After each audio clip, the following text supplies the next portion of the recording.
नमस्कार, prime time debate में आपका स्वागत है। आपके साथ मैं हूं खालिद हसन। प्रदेश में सरकारी भर्तियों में पेपर लीक का मामला सरकार के लिए जी का जंजाल बनता नजर आ रहा है। ग्राम सचिव के बाद अब कांस्टेबल भर्ती परीक्षा को भी रद्द करना पड़ा। वजह सिर्फ एक ही है कि एग्जाम पेपर को पहले ही लीक कर दिया गया था।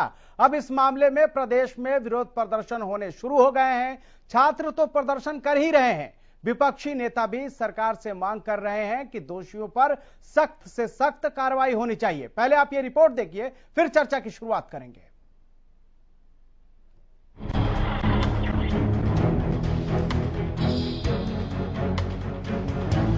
हरियाणा में कांस्टेबल भर्ती पेपर लीक होने का मामला लगातार तूल पकड़ता जा रहा है। प्रदेश में जहां एक तरफ छात्र तो प्रदर्शन कर ही रहे हैं, वहीं दूसरी तरफ विपक्ष भी सरकार को घेरने का कोई मौका नहीं छोड़ रहा।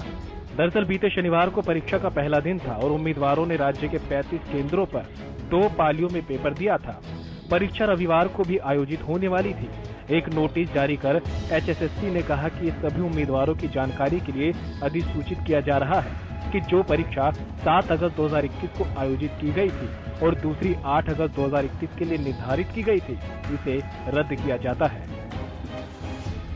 उधर HSSC के इस नोटिफिकेशन के बाद प्रदेश में बवाल तो होना लाजमी है। आज प्रदेश के कई जिलों में छात्रों ने प्रदर्शन किया और दोबारा एग्जाम की मांग की। सोनीपत में भी छात्रों ने प्रदर्शन किया और सिटी मजिस्ट्रेट को हरियाणा के CM के नाम ज्ञापन सौंपकर पेपर लीक करने वाले सभी आरोपियों की गिरफ्तारी की मांग की। अब डीसी साहब के समक्ष ज्ञापन देने आया कि हमारे पेपर क्यों रद्द किए गए और क्यों लीक किए गए, और जिसकी वजह से लीक किए गए, जिस अधिकारी की, जिस मंत्री की वजह से किए, उस पर उन पर कार्रवाई क्यों नहीं की जा रही। लाखों में नहीं, करोड़ों में भी हुआ है सौदा, और बच्चों को लाखों में बेचा गया, बच्चों को लाखों में बेचा गया, करोड़ों का सौदा हुआ है। और इसके पीछे कौन जिम्मेवार है, कौन है, कैसे खुलेआम स्वतंत्र घूम रहा है। अब तक कब तक बच्चों के भविष्य के साथ कब तक खिलवाड़ होता रहेगा। जिन बच्चों की एज निकल चुकी है वो कैसे अप्लाई करेंगे, कैसे वो पिछले 2 साल से वैकेंसी नहीं आ रही थी प्रॉपर। सिरसा में भी भारी संख्या में विद्यार्थी लघु सचिवालय पहुंचे और उपायुक्त को मुख्यमंत्री के नाम ज्ञापन सौंपा। प्रदर्शन करने आए विद्यार्थियों ने मांग की कि जो पेपर लीक हुआ है उसकी निष्पक्षता से जांच की जाए। झज्जर में भी भारी संख्या में एकत्रित होकर छात्रों ने रोहतक रोड से लेकर जिला सचिवालय तक अपना रोष प्रदर्शन किया। पलवल में भी परीक्षा रद्द मामले को लेकर सैकड़ों परीक्षार्थियों ने लघु सचिवालय के बाहर धरना देकर विरोध प्रदर्शन किया और मुख्यमंत्री के नाम जिला उपायुक्त को एक ज्ञापन सौंपा। वहीं फतेहाबाद में भी युवाओं ने प्रदर्शन किया और SDM कुलभूषण बंसल को CM के नाम ज्ञापन भी सौंपा। साथ ही दोषियों के खिलाफ कड़ी कार्रवाई की मांग की। बात सिर्फ पुलिस भर्ती मामले की होती तो और बात थी, लेकिन प्रदेश में पेपर लीक का ये कोई पहला मामला नहीं था। इससे पहले भी ग्राम सचिव भर्ती का पेपर लीक हो चुका है। इसके बाद इस परीक्षा को भी रद्द करना पड़ा था। दरअसल जनवरी 2021 में हरियाणा कर्मचारी चयन आयोग ने ग्राम सचिव के 700 पदों पर होने वाली परीक्षा को रद्द कर दिया था। परीक्षा में प्रश्नों के लीक होने का मामला सामने आने के बाद ये फैसला लिया गया था।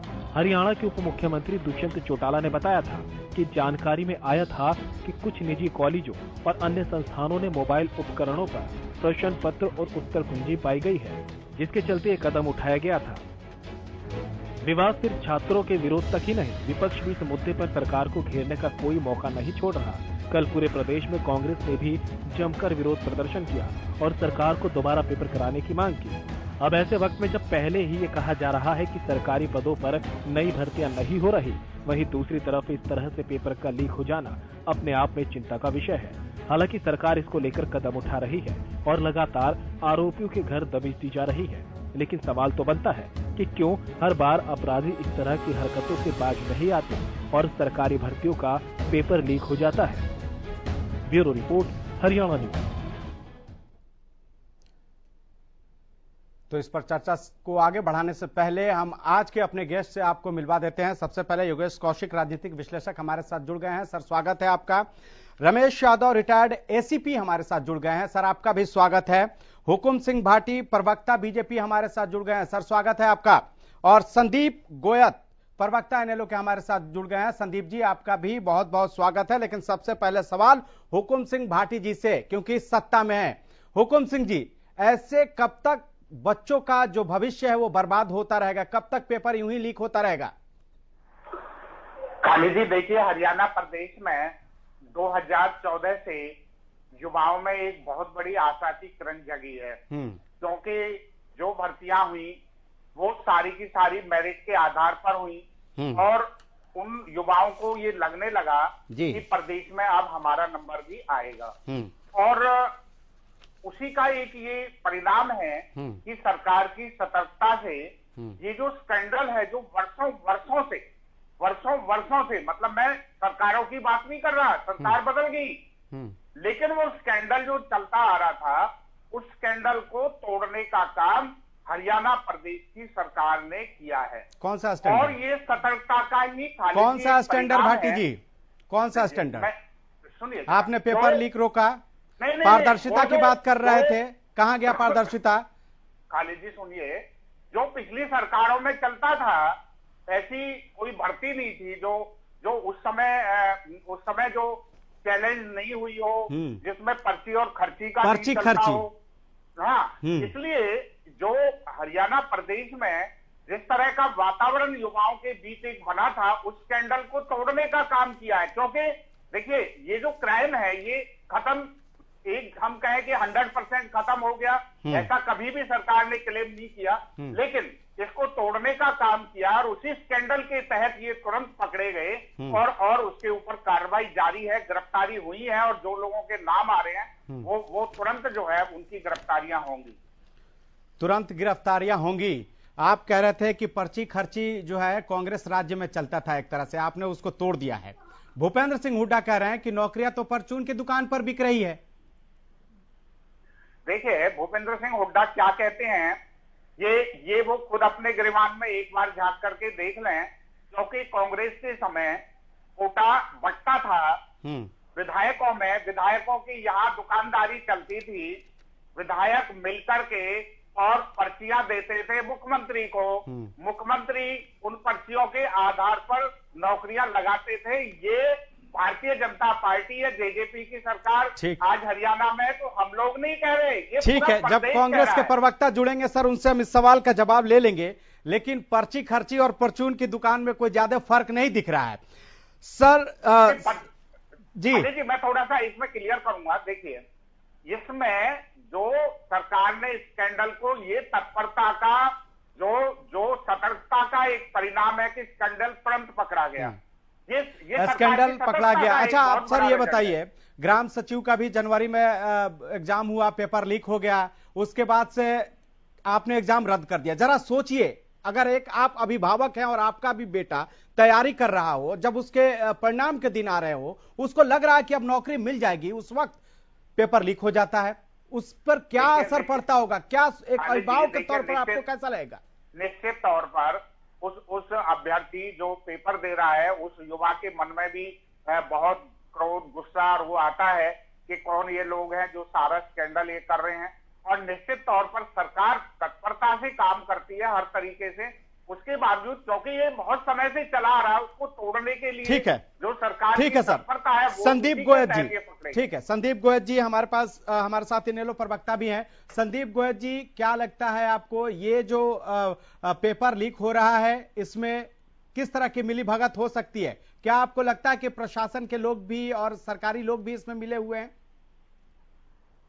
क्या लगता है आपको? खालिद भाई, पहले तो ये देखिए, खालिद भाई देखिए, सबसे पहले तो आपके चैनल को बधाई देता हूं कि जो युवाओं से जुड़ा हुआ इतना बड़ा मुद्दा आपने टीवी चैनल पर आज रखा। आप विगत में जाकर देखें, भारतीय जनता पार्टी की सरकार जब से आई तो इन्होंने सबसे पहले घोटाला इनकी सरकार में ऑनलाइन परीक्षा का हुआ, जिसमें पंचकुला के अंदर एसएससी जो परीक्षा करवाती है, उसी के गढ़ में ही वहां पर कर्मचारियों के खिलाफ एफआईआर दर्ज होती है। इसके अलावा आप एक और मैं उदाहरण दूंगा, 5-7 उदाहरण मेरे पास हैं। पहला घोटाला इन्होंने किया जो पेपर लीक हुआ, एग्रीकल्चर इंस्पेक्टर भर्ती का पेपर लीक हुआ। दिसंबर 2016 में क्लर्क भर्ती पेपर लीक हुआ। फरवरी 2017 में कॉलेज प्राध्यापक भर्ती परीक्षा का पेपर लीक हुआ। 2019 में नायब तहसीलदार का परीक्षा का पेपर लीक हुआ। दिसंबर 2019 में आईटीआई इंस्ट्रक्टर की परीक्षा का पेपर लीक हुआ। जनवरी 2021 में ग्राम सचिव भर्ती परीक्षा का पेपर लीक हुआ। ये तो वो पेपर है जो एसएससी कराती थी। इनकी सरकार के अंदर तो एचसीएस जुडिशरी का पेपर भी लीक हुआ जो 2017 में लीक हुआ था।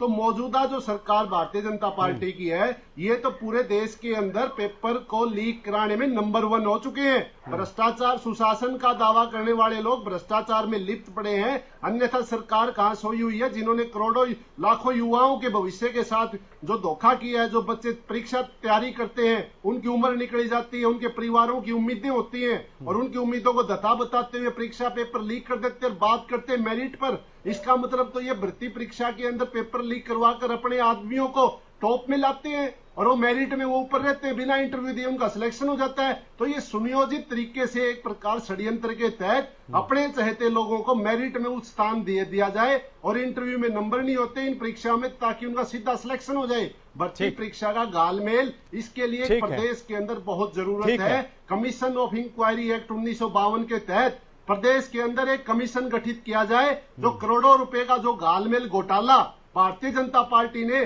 जो आप इन्होंने आरोप लगा पिछली सरकारों में, खालिद जी से ये पूछिए कि चौटाला साहब की सरकार में एक भी भर्ती परीक्षा पेपर लीक हुई हो तो ये किस दावे से झूठ बोलते टीवी चैनल के ऊपर? अरे आपके तो सारा का सारा मामले नंगे पड़े हो, आप तो पूरे संलिप्त हुए पड़े हो पेपर परीक्षा लीक कराने में। ठीक है संदीप आप जी, लोगों को शिक्षा देते हो। ठीक है सर, ठीक है संदीप जी। रमेश यादव रिटायर्ड एसीपी हमारे साथ हैं। रमेश यादव जी, जिस दिन 7-8 को ये परीक्षा आयोजित की गई थी, लेकिन 6 तारीख को हम लोगों ने खबर चलाया कि हर जगह पर जो प्रशासन है वो पूरी तरह से एक्टिव था ताकि इस कदाचार मुक्त ये परीक्षा कराई जा सके, लेकिन बावजूद उसके पेपर लीक हो गया। आपको क्या लगता है कहां कमी रह गई? प्रशासन की वजह से चूक हो गई? देखिए, इसमें जो मेहनती परीक्षार्थी है उनको बहुत बड़ा धक्का लगता है, क्योंकि जिन्होंने इतनी मेहनत की हो और लास्ट में आके एग्जाम पे वो पेपर लीक हो जाए तो सबसे बड़ा धक्का तो उसको लगता है। उसके लिए ये काला दिन साबित होता है, क्योंकि उसको उम्मीद होती है कि मेरा कुछ कैरियर बनेगा। लेकिन मैं इसमें ये कहना चाहूंगा कि ये इसमें कहीं ना कहीं लूप होल्स होती है, या तो वो कंट्रोलिंग अथॉरिटी के वहां से लूप निकलता है ये मामला, या कहीं एग्जामिनेशन सेंटर पे निकलता है। तो मेरे ख्याल से कहीं ना कहीं ये लापरवाही होती है, क्योंकि ये हायर एग्जाम जो होते हैं यूपीएससी वगैरह के, उसमें इतनी सतर्कता होती है कि कभी पेपर अक्सर नहीं लीक होते, जैसा कि हम हरियाणा में देख रहे हैं अक्सर ये सुनने में आ रहा है। तो इस पे हमें शिकंजा कसना पड़ेगा और मैं चाह रहा हूं कि इस पे कानून बने। अभी तक क्या करते हैं हमारी गवर्नमेंट, हमारी पुलिस, इस पे थेफ्ट या चीटिंग में केस रजिस्टर कर देते हैं और मुलजिम बच जाता है। इस पे स्पेशली कानून लाया जाए कि जो भी पेपर लीक होगा वो कंट्रोलिंग अथॉरिटी भी लायबल होगी उसमें। देखो फिर कैसे इसका जो है टाइट शिकंजा होता है इस पे, और ये चीजें सामने नहीं है। ये जो परीक्षा पत्र होता है वो लाने की जिम्मेदारी पुलिस कर्मियों के हाथ में होता है, क्योंकि सुरक्षा के तहत ही उसको लेकर जहां छपाई होती है और वहां से परीक्षा केंद्रों तक पहुंचाने की जिम्मेदारी होती है। इस बीच में भी तो कुछ गड़बड़ हो सकता है।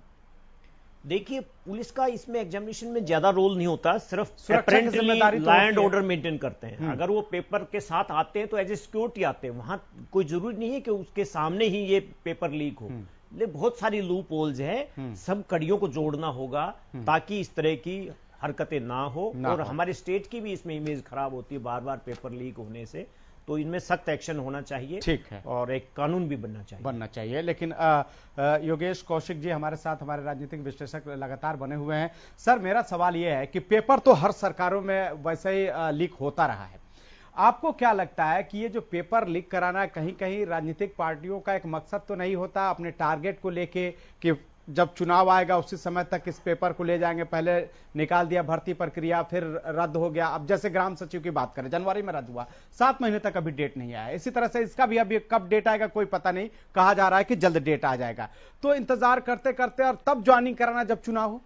देखिए, मेरा ना कुछ मैं थोड़ा सा इसको ना थोड़ा बड़े कन्वेंस पे बात करना चाहता हूं, क्योंकि ये बहुत सीरियस मुद्दा है। ये बिल्कुल जैसा एसीपी साहब बोल रहे थे, ये इतना गंभीर मुद्दा है कि बेचारा एक परिवार टूट जाता है, क्योंकि किसी भी बच्चे के ऊपर उनका पूरा का पूरा परिवार टिका होता है। उसको पढ़ा लिखा के पहुंचाते हैं और फिर उम्मीद करते हैं कि अब इसे रोजगार मिलेगा तो घर चलेगा, बसेगा, आगे बढ़ेगा। तो इस तरीके से पूरा का पूरा कोलैप्स कर जाता है घर पूरा का पूरा।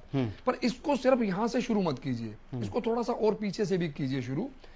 इसके लिए नहीं होता सिर्फ एमबीबीएस के पेपर लीक होते हैं, डॉक्टरी के जो होते हैं, इंजीनियरिंग के जो हुए हैं वो लीक होते हैं। इवन वैसे तो एसीपी साहब बोल रहे थे कि वहां पे आईएएस वगैरह के नहीं होते, पर उनमें भी होते रहे हैं। तो इतने बड़े पेपर, इतना मतलब जिस बंदे ने देश चलाना है उनके भी पेपर अगर लीक हो गए तो आप सोचो हम सेफ हो। मुझे आपके बात से एक बात याद आ रहा है, नवादा का एक रंजीत डॉन हुआ करता था जिसने कई लोगों को मेडिकल कराया, यहां तक कि दावा किया कि उसने यूपीएससी में भी पेपर लीक कराया। बहुत पहले की बात। हाँ, ये सच है। मैं क्योंकि इतना समय नहीं होता तो सारी चीज एक्सप्लेन की है, पर आपने कह दिया तो मैं भाटी जी की बात थोड़ी सी लेता हूं। भाटी जी अपनी जगह पे सही हो सकते हैं, ये मैं मानता हूं, क्योंकि ये आज का सिस्टम नहीं है, पुराना है, पहले से होता रहा ये लीक। इवन स्कूल कॉलेजेस के पेपर लीक होते हैं अभी भी। तो भाटी जी की बात से मैं सहमत होता हूं, ये लीक होते हैं, ठीक है।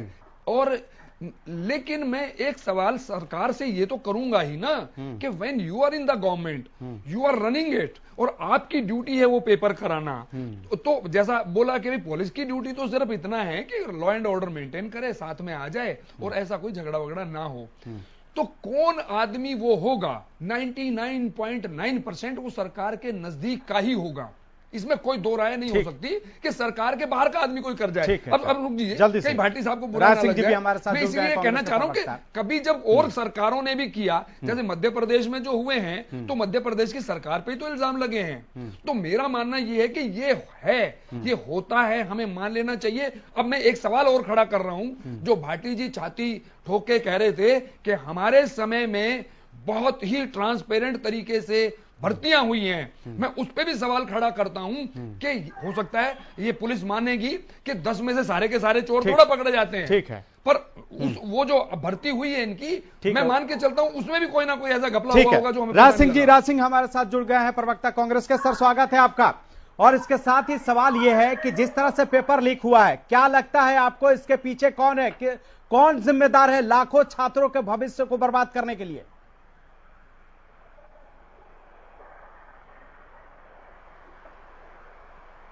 राय सिंह जी,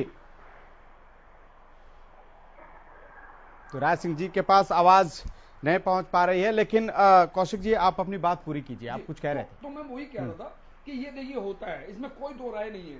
तो अब अगर हम पहले की बात करेंगे कि पहले की सरकारें करती रही, तो कल को जब बीजेपी चली जाएगी तो हम कह देंगे बीजेपी के समय में भी तो ऐसा हुआ था।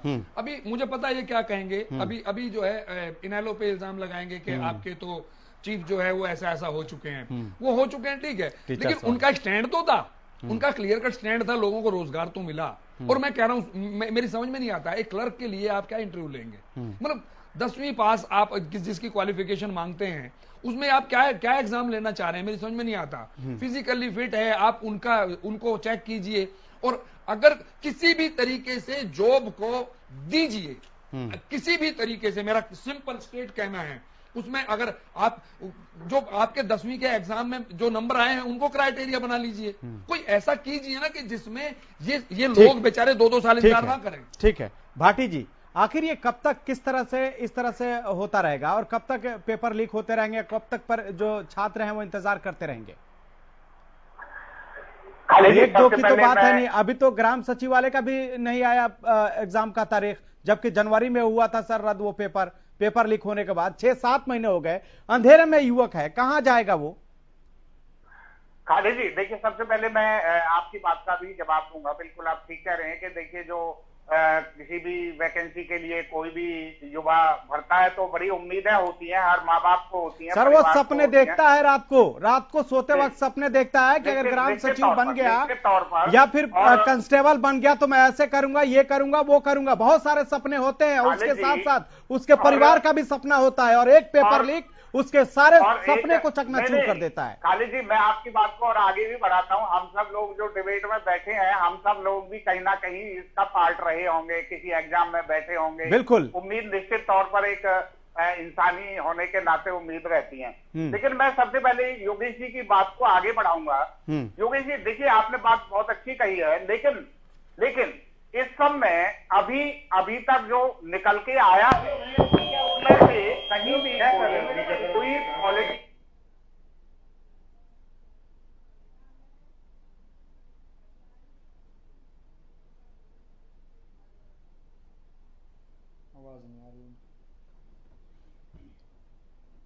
भाटी साहब आपकी प्रॉपर आवाज नहीं आ रही है, जैसे आपकी आवाज ठीक हो जाएगी आपसे हम क्वेश्चन लेंगे। लेकिन हमारे साथ लगातार रमेश यादव रिटायर्ड एसीपी बने हुए हैं। सर जिस तरह से हम मामले को समझ रहे थे, क्योंकि इसमें प्रशासन की भी अहम भूमिका होती है और प्रशासन जो है उसी के जिम्मे ये चीज होता है कि कहां से पेपर आना है, कहां जाना है, कदाचार मुक्त परीक्षा हो। इन सब के बीच अगर पेपर लीक हो जाता है तो इसमें तो प्रशासन की भी भूमिका पर सवाल उठ सकता है। पेपर एग्जामिनेशन होने में दो अथॉरिटीज मेन रोल है, जो एक तो है कंट्रोलिंग अथॉरिटी जो बोर्ड एग्जाम लेता है और फाइनल सिलेक्शन करता है, दूसरा एडमिनिस्ट्रेशन है उसको इंप्लीमेंट करवाता है। तो देखो दोनों में ही कहीं ना कहीं फिल्ट्रेशन होने के चांसेस है।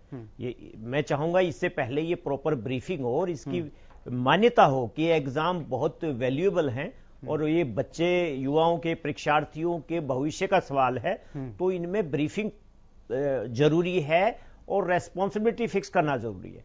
इस चेन में जितने लंबे ज्यादा ऑफिसर इन्वॉल्व होंगे वहीं फिल्ट्रेशन के चांसेस भी ज्यादा होंगे। तो एक उनको चेन को छोटा किया जाए और उनकी विद रेस्पॉन्सिबिलिटी ड्यूटीज लगाई जाए, तो मैं समझता हूं इस पे कंट्रोल हो सकता है। और एक कानून जरूर बनाना पड़ेगा, आज नहीं तो कल इस पे, क्योंकि कानून नहीं है इस पे और वो मुलजिम आसानी से बच जाता है। तो ये कारण है कि जिससे उनका मनोबल बढ़ता है और अभ्यर्थियों का उनके साथ मजाक साबित होता है। ये मजाक मेरा मानना एक और भी है, हम चोरी क्यों करते हैं और कब करते हैं? जब हम मान लो जरूरतमंद तो 1000 हैं और चीज मुहैया है सिर्फ 100 लोगों के लिए, जैसे अभी कोरोना के काल में दवाई का हो गया या ऑक्सीजन का हो गया, तो लोगों ने चोरियां करने की प्लान करा या उसका कीमत बढ़ गई। तो ये चोरी तब होती है जब आपके पास उतने जॉब मुहैया नहीं है। अगर आपके पास जॉब उतने हों जितने के बेरोजगार हैं, तो आप ये सारी की सारी चीजें बेमानी हो जाएंगी, सब फजूल है। एक कांस्टेबल भर्ती हो गया, कोई क्लर्क चला गया, कोई कहीं चला गया, कोई कहीं चला गया।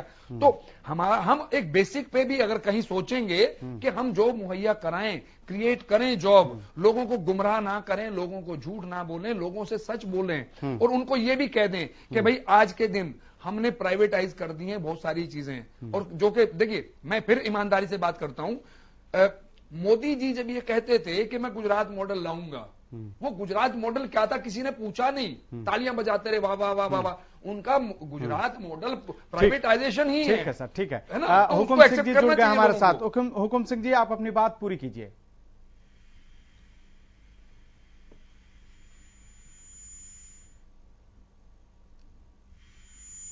हुकुम सिंह जी आवाज आ रही है? उसमें नहीं आ रही है, चलिए इस पे आ रही है। जी सर बात पूरी कीजिए अपनी। मेरी आवाज आ रही है क्या? जी बिल्कुल सर बोलिए। जी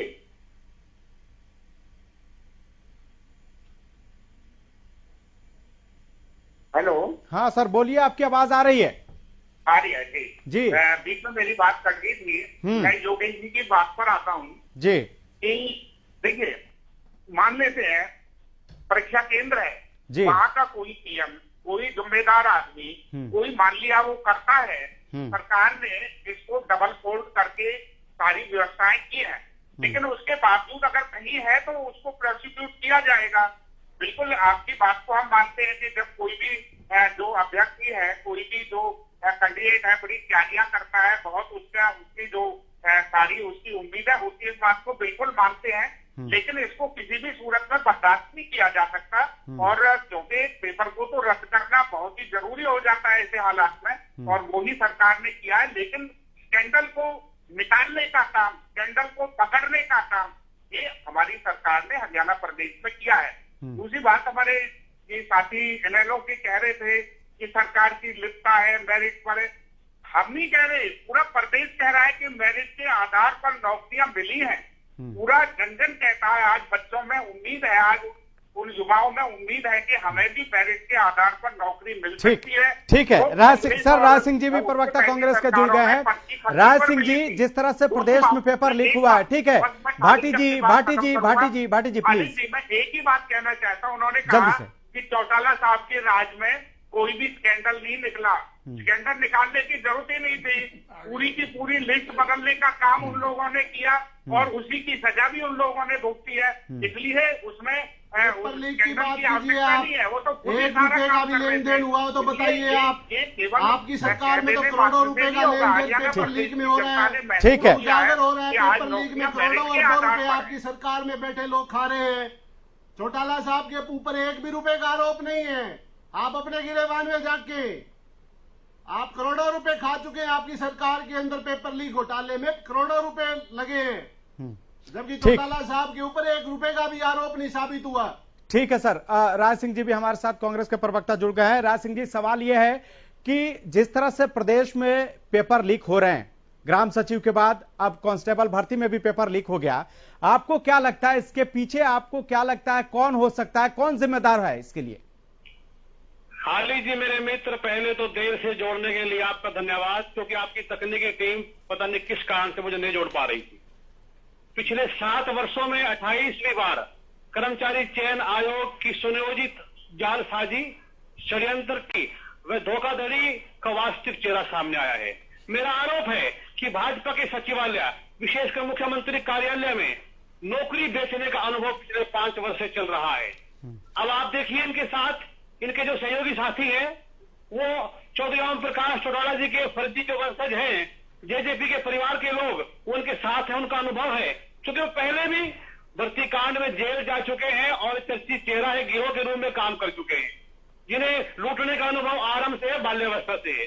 वो दोनों मिलकर पर्ची व खर्ची के लेन देन में बात करने वाले प्रबंधकारी, प्रचार करने वाले, किसानों की करोड़ों रुपए की जमीन आप लोग ढकार चुके हो। आप अपने नेताओं के तरफ देखें, 6 सीबीआई के मुकदमे झेल रहे हैं। संदीप जी एक एक करके आवाज दर्शक तक एक एक करके पहुंचा, बात करें तो बेहतर रहेगा। चाहते हैं।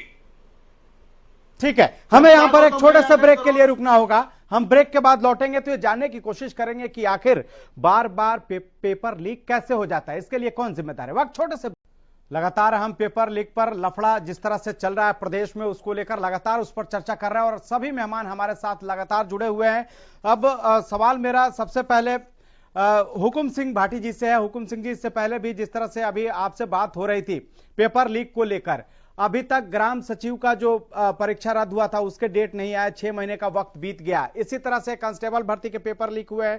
ठीक जी, अच्छा मैं आता हूं। राज सिंह जी आप बोलिए, कुछ पहले बोल लीजिए, फिर मैं हुकुम सिंह से लेता हूं रिएक्शन। खाली जी, जिस प्रकार हमारे और आपकी संवाद प्रक्रिया में जारी था कि आपने कहा कि कौन लोग शामिल हैं, मेरा आरोप है आपके प्रसिद्ध चैनल के माध्यम से कि वो लोग हैं जो दिल्ली, उत्तराखंड, हिमाचल और उत्तर प्रदेश, मध्य प्रदेश के वो प्रचारक लोग, जिनको सरकार ने एक गिरोह के रूप में बैठाया हुआ है। ये एक माफिया है पूरे देश के अंदर, जो दिल्ली में बैठकर यहाँ पर पर्चे लीक करवाता है।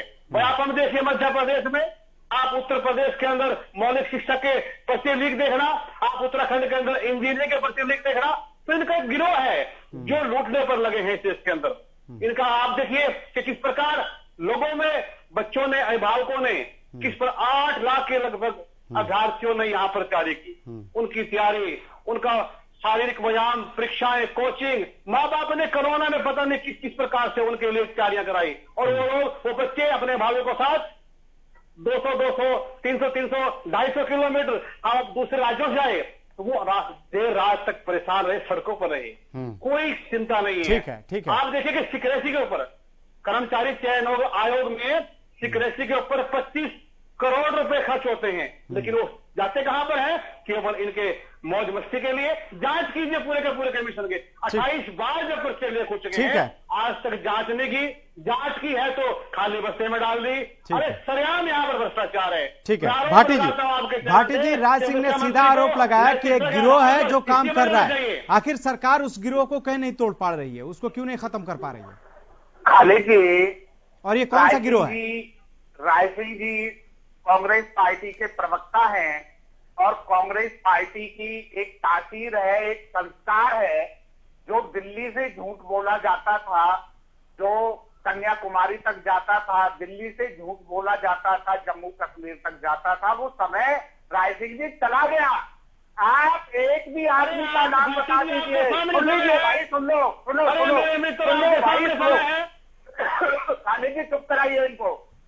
आप एक भी आदमी का नाम बता दीजिए। के सपने आप तोड़ दिए, आप चुप होने की बात कर रहे हैं, आपको शर्म आनी चाहिए। बच्चा लीक होने की मांग मांगे, नियुक्तियां की जो आज तक ज्वाइनिंग नहीं हो पाई, सारी की सारी नियुक्तियां हाईकोर्ट में चैलेंज हुई, इसलिए कांग्रेस अपने दामन में झाँक कर बैठे। सुन ले राय सिंह जी, जरा गुस्सा ना खाओ, सुन लो।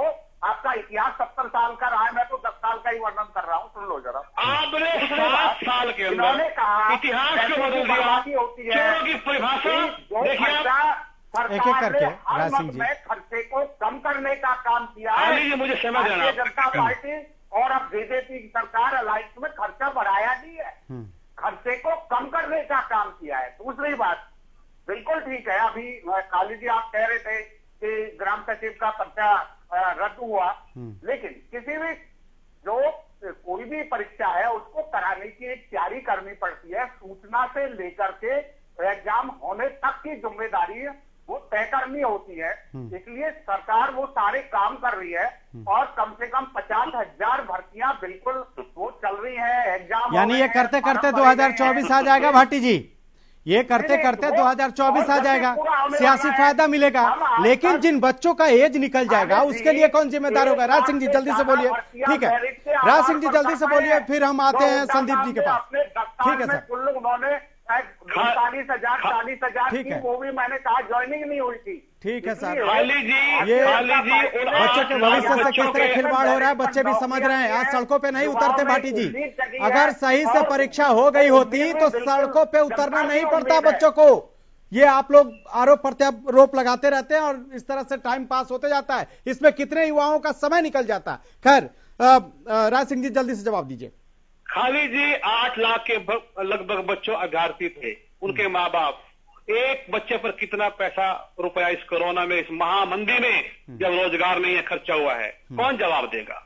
100 करोड़ के लगभग इस घोटाले के अंदर, इस पर्चा लेख के अंदर एक इतना बड़ा घोटाला है कि यहाँ पर पूरे भारतवर्ष में जो उनका माफिया गिरोह चल रहा है ना, बात करें भाटी 70 साल की, अरे भाटी जी 70 साल में देश में निर्माण हुआ है, क्योंकि आपकी विचारधारा में मुखबरी, चोरी, जासूसी स्वतंत्रता आंदोलन के समय से चली आ रही है।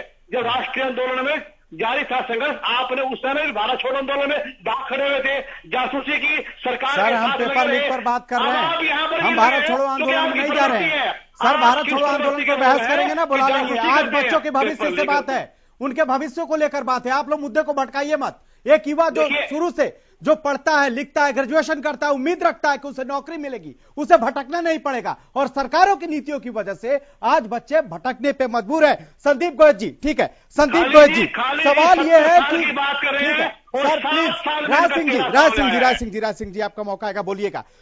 संदीप जी, बच्चों के भविष्य के साथ खिलवाड़ क्यों, चाहे कोई भी पार्टी हो, खिलवाड़ क्यों?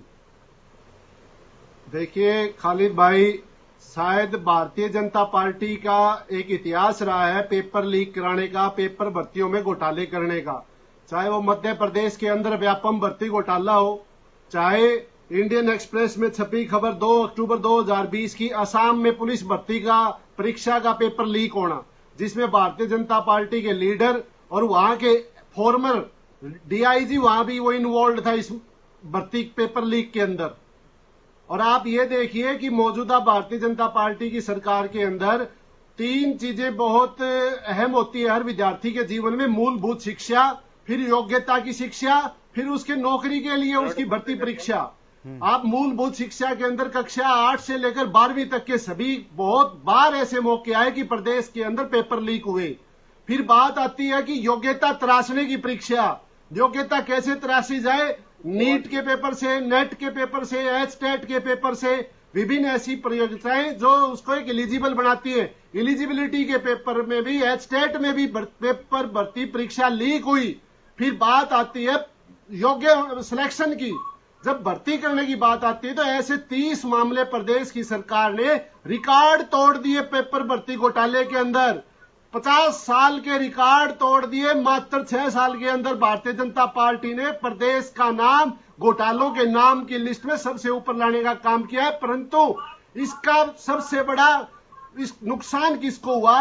एक छात्र को। वो छात्र जिसकी उम्र निकली जा रही है, 27 साल जिसकी सीमा होती है पुलिस भर्ती के अंदर, वो अगर इन्हीं प्रोसेस में लटकता रहेगा तो उसकी एलिजिबिलिटी चली जाएगी, उसकी एज निकल जाएगी, उसके परिवार के सपने टूट जाएंगे। और आप देखिए इन्वॉल्वमेंट की बात आपने सबसे पहले पूछी थी कि कौन इन्वॉल्व है, तो 2019 में प्रदेश के अंदर खालिद जी क्लर्क भर्ती पेपर घोटाला हुआ था, पेपर लीक हुआ था। और भारतीय जनता पार्टी की सरकार ने चेयरमैन को मात्र सस्पेंड करके एक प्रकार से टाल मटोल करके मिट्टी डालने का काम किया और उसी चेयरमैन को दोबारा एसएससी का चेयरमैन बना दिया। ऐसी क्या योग्यता हासिल उन्होंने 6 महीने में कर ली कि कौन सी परीक्षाएं उन्होंने जिस पर दाग लगा हो फिर आपने वापस ले लिया, क्यों? एफिशिएंसी बढ़ गई कि उनको दोबारा लाया ऐसा क्यों हुआ? ये भारतीय जनता पार्टी अगर हुआ भी तो फिर अगर आपने एक जिम्मेदारी के साथ उनको लाया था तो ये पेपर घोटा ये रद्द नहीं होना चाहिए था, पेपर लीक नहीं होना चाहिए था। क्या किया उन्होंने? कुछ तो रुपए का कारोबार है खालिद भाई। अगर इस सरकार को चाहिए कि संदीप जी भाटी जी का जवाब ले लेते हैं, आप ही का सवाल हमने गठित किया जाए जो दूध का दूध और पानी का पानी लाने का काम करे, जो साफ कर दे। संदीप भाई प्लीज, लोग जिम्मेवार हैं, ठीक है, कौन लोग इसके अंदर डूबे हुए हैं, एक हाई लेवल की कमिश्नरी अपॉइंट की जाए, कमीशन ऑफ इंक्वायरी गठित किया जाए। बड़े बड़े तार इसके साथ जुड़े हुए हैं, छोटे लोगों का बस का काम नहीं है, बड़े लेवल तक के लोग इसमें इन्वॉल्व हैं। 5,000 कांस्टेबल्स की भर्ती भी है जो अपनी सर्विस ज्वाइन करके आज सेवाओं में है। आप बताइए कोई उंगली उठी क्या? मैं उन 6,500 जो एलडीसी की जो भर्तियां थी जिसमें नौजवानों को मौका मेरिट के आधार पर मिला, उन बच्चों को मौका मिला जो कभी जिनकी 3-3 पीढ़ियां 4-4 पीढ़ियां बिना नौकरी के चली गई, आज उन परिवारों को उन बच्चों को नौकरियां मिली हरियाणा प्रदेश में। भारतीय जनता पार्टी की सरकार ने और अब जेजेपी हमारे गठबंधन की सरकार ने हरियाणा प्रदेश में दी है। सर जितने ये बता रहे हैं कि कलर घोटाला और कलर के लेकर पेपर लीक हुआ, नायब तहसीलदार में पेपर लीक हो गया, अभी ग्राम सचिव में लीक हो गया, कांग्रेस तो ट्वीट कर रहे हैं कि 28 पेपर लीक हुए और 30 तो ये बता रहे हैं संदीप जी। अगर इतने पेपर लीक हुए हैं तो सर अंदाजा लगाना मुश्किल नहीं है कि युवाओं के साथ किस तरह से खिलवाड़ हो रहा है। भर्ती का घोटाला, तहसीलदार का ग्राम सचिव वाली थी उसमें स्कैंडल पकड़ा गया और इसमें जो स्कैंडल था तुरंत पकड़ा गया। सर करोड़ों रुपए में पेपर लीक हो जाता है, वो करोड़ों रुपए जाते कहाँ है? वो करोड़ों रुपए कहाँ जाता है? 15 से 20 लाख में पेपर बिक रहा है, जाता कहाँ है? ठीक है सर, ठीक है सर, जरा समझने की कोशिश करते हैं कौशिक जी से। ठीक है सर, जरा कौशिक जी से समझने की कोशिश करते हैं। ठीक है सर, INLD ने कभी किया नहीं। ठीक है भाटी जी पार्टी और बीजेपी की सरकार। ठीक है सर, भाटी जी अपने बारे में बोलिएगा। कौशिक जी, ये क्या शिक्षा माफिया भी जिससे कहते हैं, बहुत से लोग कोचिंग चलाते हैं ताकि उनका कोचिंग चलता रहे, इसके लिए वो भी सेटिंग करते हैं, क्या वो लोग भी इसमें इन्वॉल्व हैं? और क्या उन पे कार्रवाई क्यों नहीं होती? अगर ईमानदारी से सब राजनीतिक दल अगर बात करेंगे ना तो कुछ सोल्यूशन भी निकाल सकते हैं आगे के लिए, वरना नहीं निकलेगा तो तुम्हें बात चली जाएगी जल्दी। इसमें कोई दो राय नहीं है कि ये सारे के सारे पेपर लीक हुए हैं। सरकार ने FIR की है, सरकार अपनी पीठ थपथपा रही है कि भाई हम ही ने तो पकड़े हैं। अरे आप ही पकड़ोगे, आपकी सरकार है, आप ही पुलिस है, आप ही सब कुछ है। वही लालू यादव के चारा घोटाले जैसे हो गए कि हमने खुद ही अब मैं आगे थोड़ा सा आगे बढ़ता हूं। लीक क्यों हुआ? अब मैं ऊपर से नीचे आ जाता हूं। मैं चलो एक्स मान लेता हूं मैं कि एक्स आदमी है, वो सरकारी आदमी ही है, बहुत बड़ी पोजीशन पे। उसने वाई को ऑर्डर किया कि भाई ये पेपर होना है, आप इस पेपर की तैयारी कीजिए। वो भी सरकारी आदमी है, उस सरकारी आदमी ने वो पेपर तैयार करवाया। उसके बाद जेड आता है, उसका डिस्ट्रीब्यूशन सिस्टम है या उसका प्रिंटिंग सिस्टम है, वो है, और उसके बाद पेपर कराने वाला हुआ। कराने वाले से पहले के जो 3-4 स्टेप्स हैं वो सारे के सारे सरकारी ही तो हैं। लीकेज तो वहीं से हुई है ना, तो रेस्पॉन्सिबल तो सरकार ही होगी ना। कोई अगर आप ये कहने लग जाएंगे कि कांग्रेस ने ये किया था, अगर हम पीछे पलट के देखेंगे तो वो तो हमने मान लिया, वो उसी वजह से वो हार गए। लेकिन आप जीत के आए हैं, आपसे कुछ उम्मीदें थी, आपने क्या किया है? अब थोड़ा सा और आगे बढ़ता हूं मैं। अभी इन्होंने क्या किया है, सिस्टम ही इतना गड़बड़ कर दिया है कि पुलिस के अंदर भी कैजुअल लेबर लगी हुई है। जो अपने नगर निगम के लोग हैं वहां पे कैजुअल वर्कर लगे हुए हैं। जैसे कोई जेई चला गया है नौकरी, जिसका रिटायरमेंट हो गया है, उसी को दोबारा हायर कर लिया है आधी तनख्वाह पे।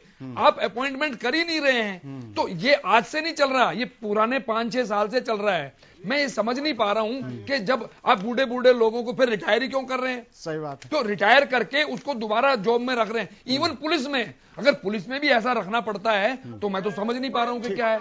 ठीक तो है। इसका मतलब क्या कॉन्ट्रैक्ट पे पुलिस दी जाएगी क्या? आगे धीरे आते धीरे हैं रमेश यादव जी से भी जरा समझ लेते हैं। रमेश यादव जी, क्या कोई ऐसी व्यवस्था नहीं बनाई जा सकती जिससे पेपर लीक ही ना हो, बच्चों को परेशानी ही ना हो?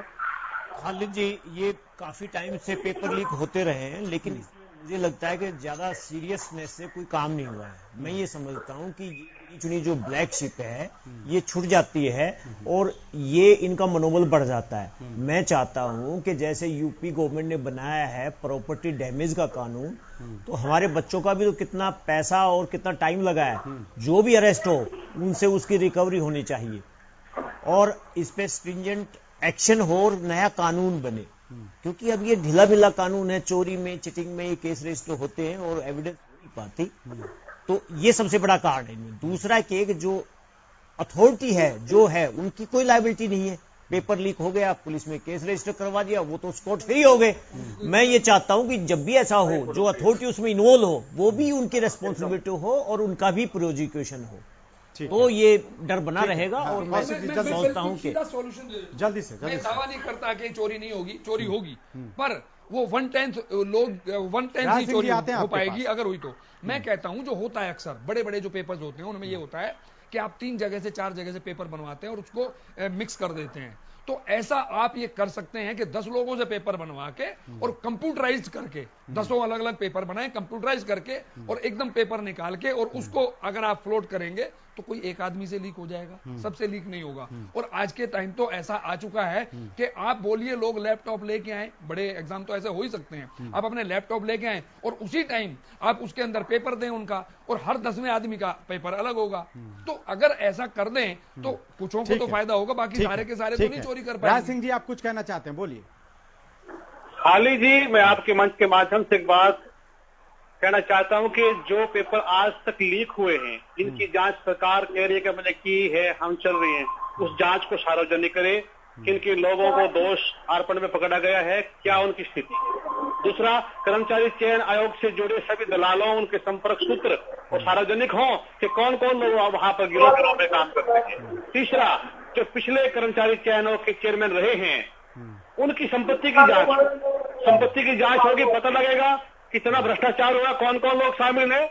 इन्होंने पूरा का पूरा जो गिरोह बनाया हुआ है वो राष्ट्रीय स्तर पर, चूंकि इनका तरीका है कि कहां से पैसे लूटने हैं, कहीं खनन में लूटने हैं, कहीं शिक्षा भर्ती में लूटने हैं, कहीं किस प्रकार से कैसे कैसे इनके प्रपंच है, क्योंकि षड्यंत्रकारी लोग हैं, साजिशों के साथ चलते हैं।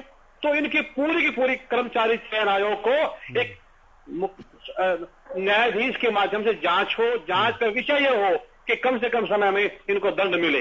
ये वो लोग हैं जिन्होंने गरीब परिवारों के सपने तोड़े हैं, अभिभावकों की मेहनत को तोड़ा है। तो क्या जो युवाओं का रोजगार, क्या कांग्रेस इस मुद्दे को, मानसून सत्र भी आ रहा है विधानसभा का, उठाएगी वहां पर युवाओं के भविष्य का सवाल है? खाली जी हमें चोरों की साजिशों की, सरकार के हर प्रकार के प्रपंच को, षड्यंत्र को सड़क से लेकर संसद तक, विधानसभा तक उठाएंगे। ये वो लोग हैं जिन्होंने केवल नारों के साथ, केवल अफवाहों के साथ देश की जनमत को इन्होंने प्रभावित किया। ठीक है संदीप जी, में बैठकर दलाली कर रहे हैं, संदीप जी, युवाओं के लिए इन्हें लोग क्या करेगी?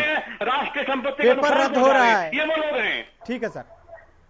संदीप जी, कांग्रेस तो संसद में, माफ कीजिएगा, विधानसभा का सत्र आ रहा है, उसमें मुद्दा उठाएगी, इन्हें लोग क्या करेगी?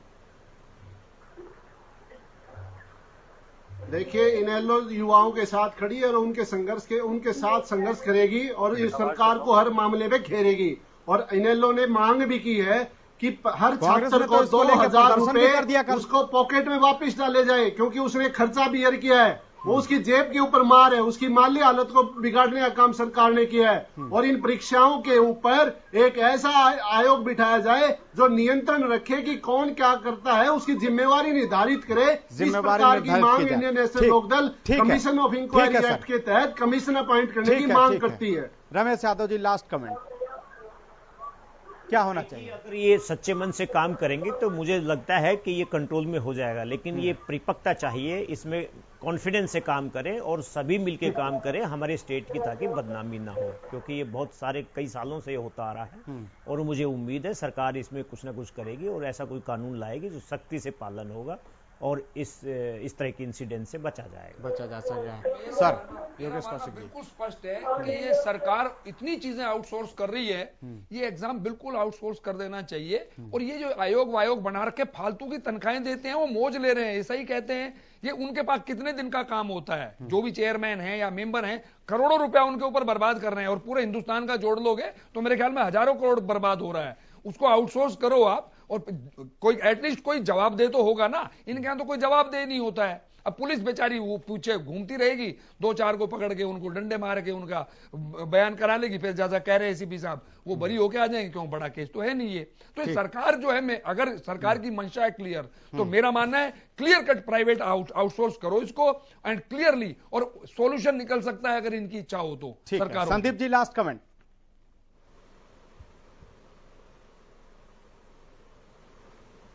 संदीप जी आवाज पहुंच रही है आप तक? जी खालिद जी, देखिए जो सरकार के अंदर जो बड़े लोग बैठे हैं, जिनके ऊपर बड़ी उंगलियां उठी हैं, विगत में भी उठी है, चाहे वो चेयरमैन के पदों पर रहे हो, तो इनके ऊपर एक बहुत बड़ी स्कैनिंग की जरूरत है। और इस सारे मामले को, जितने भी ये 28 से लेकर 30 पेपर लीक घोटाले हुए हैं, इनकी एक निष्पक्ष जांच करवाई जानी चाहिए और कठोर से कठोर दंड का प्रावधान सरकार के द्वारा किया जाना चाहिए ताकि बच्चों का भविष्य सुरक्षित रहे, उनके भविष्य के साथ खिलवाड़ करने की कोई हिम्मत न जुटा सके। Raj Singh ji last comment. कब तक बच्चों का भविष्य बर्बाद होता रहेगा इसी तरह?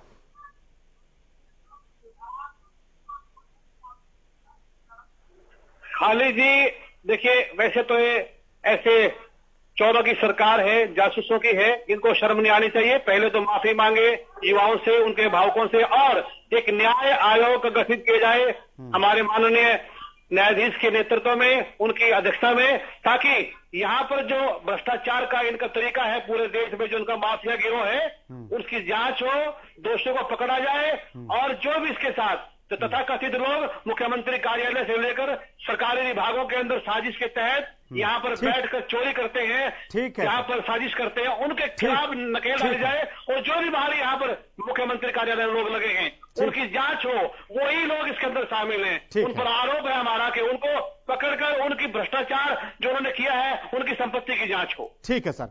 भाटी जी, बहुत बात हो गई पेपर लीक को लेकर, लेकिन मेरा हरियाणा न्यूज पर आप एक ऐलान कर दीजिए, बता दीजिए कि जो पेपर रद्द हुआ है, सरकार उस पेपर को कब से दोबारा से लेगी?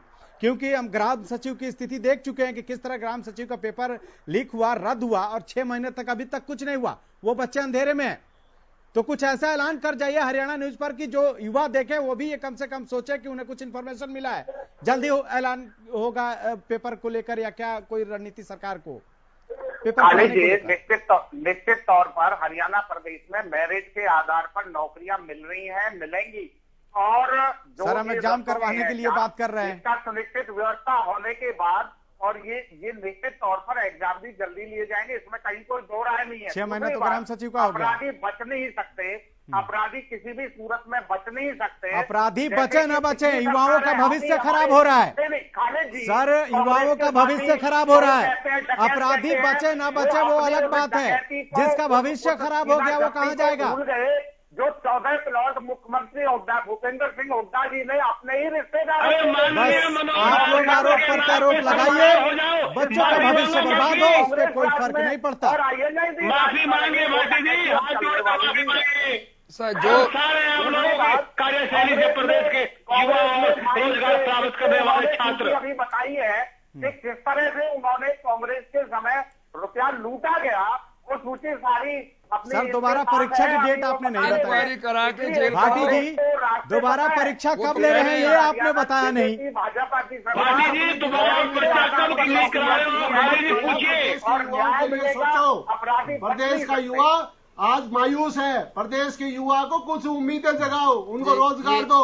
ये पॉलिटिकल भाषण है। मैं क्लियर कट एक बात जानना चाह रहा हूं सारे पॉलिटिकल लोगों से कि एक सिस्टम जो फेल हो चुका आपका और बार बार फेल होता है और आप एक दूसरे पे इल्जाम लगाते हैं, तो उस सिस्टम को बिल्कुल खत्म करके कोई नया सिस्टम क्यों नहीं सोचे आप? जो हो चुका क्या किसी इंक्वायरी वगैरह वो तो करो ही करो, लेकिन क्यों ना एक ऐसा नया सिस्टम डेवलप करो? ये तो कोलैप्स कर गया ना आपका, आप मानते हैं। इन्होंने आप पे इल्जाम लगा दिए, बेरोजगार बैठे रहे युवा, नहीं, ना एक बात बता देता हूं मैं, अगर सरकार की मंशा हो, क्या आउटसोर्सिंग का जो एग्जांपल दिया जा रहा है, अगर आउटसोर्सिंग के अंदर भी बहुत वक्त की कमी है। आप तमाम गेस्ट हमारे साथ जुड़े, इसके लिए आप सबका बहुत बहुत शुक्रिया। तो सवाल यह है कि जिस तरह से पेपर लीक हुए हैं, आखिर इस पेपर लीक के पीछे कौन है? क्या सरकार को इसको लेकर कोई जवाबदेही नहीं तय करनी चाहिए? जो लोग जिम्मेदार हैं उन पे कार्रवाई नहीं होनी चाहिए? आखिर ऐसा ही कब तक पेपर लीक होता रहेगा और बच्चों का भविष्य कैसे कब तक इसी तरह से खराब होता रहेगा? फिलहाल इतना ही, लेकिन आप देखते रहिए हरियाणा न्यूज।